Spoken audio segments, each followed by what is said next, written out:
大家好，欢迎来到我的临床实验与数据科学频道。今天我想根据我自己的亲身经历，跟大家分享一下合同研究组织 （Contract Research Organization） 在医药领域的作用、市场和前景。如果你对 Contract Research Organization 合同研究组织的概念和市场的前景感兴趣，请继续观看我的内容。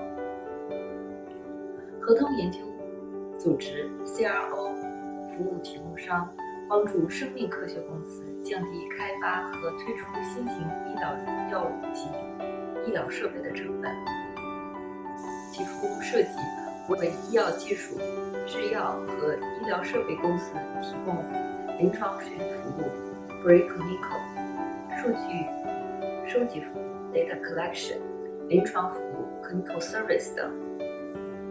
全球合同研究组织 CRO 服务市场在2023年的市场份额为795.64美元，预计该市场将从2024年的863.3亿美元增长至2032年的1754.6亿美元，预计期间的复合年增长率为9.3%。由于对有效诊断和疾病治疗的需求日益增加，制药、生物技术和医疗器械公司增加了对研发支出的投入。这一因素推动了全球范围内临床试验数量的增加。然而，临床试验研究的成本可能非常高，这是取决于疾病指标 （disease indication）、研究规模 （size of the study） 以及其持续时间 （duration of study） 决定的。如果研究的成功率低，研发成本可能会更高，因为可能需要更多的投资并消耗时间更长。药物开发成本上升是研发支出增加的主要原因之一。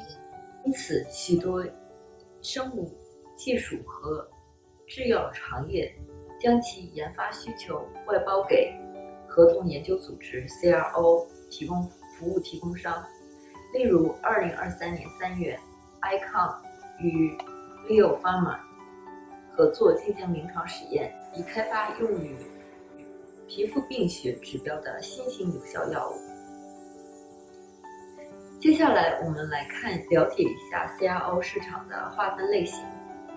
按照类型来划分， CRO 服务市场分为早期发展服务 Early Phase Development Service、 临床 Clinical 和实验室服务等 Laboratory Services。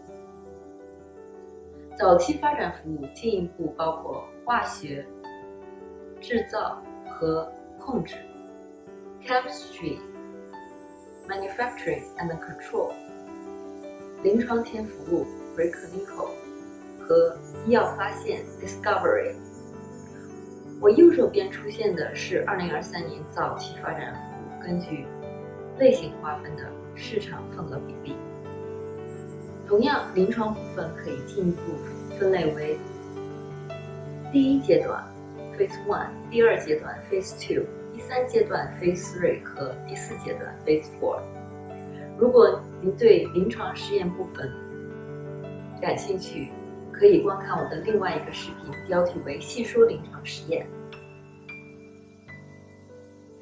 按照2023年的报表，早期发展服务目前占据 CRO 市场的主导地位。这是由于对慢性疾病的关注，许多公司在这方面加大这些服务的投资和研发。例如2022年12月 ，Pharmstar 加入 Lean Life Science 的肿瘤发展计划 ODP2， 以支持学术机构和初创公司的研发。然后是临床部分，它在2023年 CRO 服务市场中占第二大份额。该部分在市场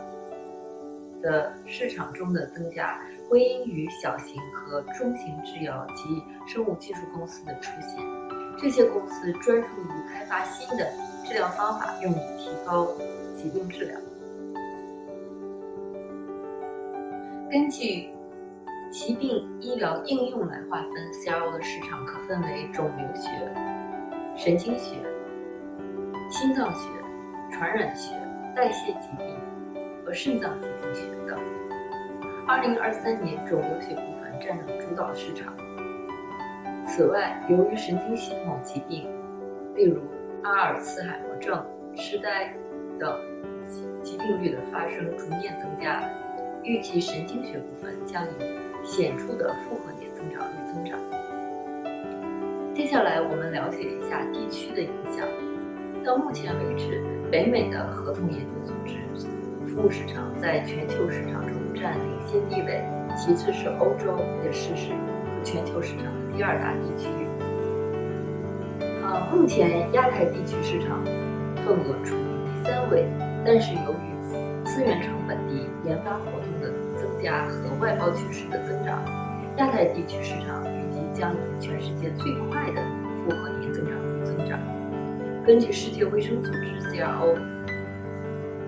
WHO 的数据，2022年亚太东南亚地区注册的临床实验数量达到了11030个，比2019年增加了48.5%。最后，我们来看一下合同研究组织服务市场的主要参与者。根据2024年财富商业洞察报表， LabCorp 在2023年占据了市场的最大份额。此公司通过并购战略不断扩展其服务项目。例如，在2021年的7月 ，LabCorp 通过收购 OmniSeq 扩大了其癌症研究服务的项目，从而增加了其市场地位。其他市场主要参与者包括 IQVIA、PPD 和 ICON， 他们也占据了非常显著的市场份额。这些公司通过大规模投资研发来拓展产品线，并增强全球影响力。此外，这些企业越来越依赖新技术与人工智能，以提升服务效率。以下是2023年备受欢迎的顶尖 CRO 服务公司列表，供大家参考。展望未来 ，CRO 的前景一片光明。随着制药和生物技术的持续扩张，对专业研究服务的需求将持续增长。这意味着在治疗创新方面有更多的机会，对全球健康危机做出更快的响应。总的来说 ，CRO 不仅仅是提供服务的公司，他们是全球健康进步中不可或缺的合作伙伴。感谢你今天的收看，如果你觉得这段视频对你有帮助，欢迎点赞并分享此视频。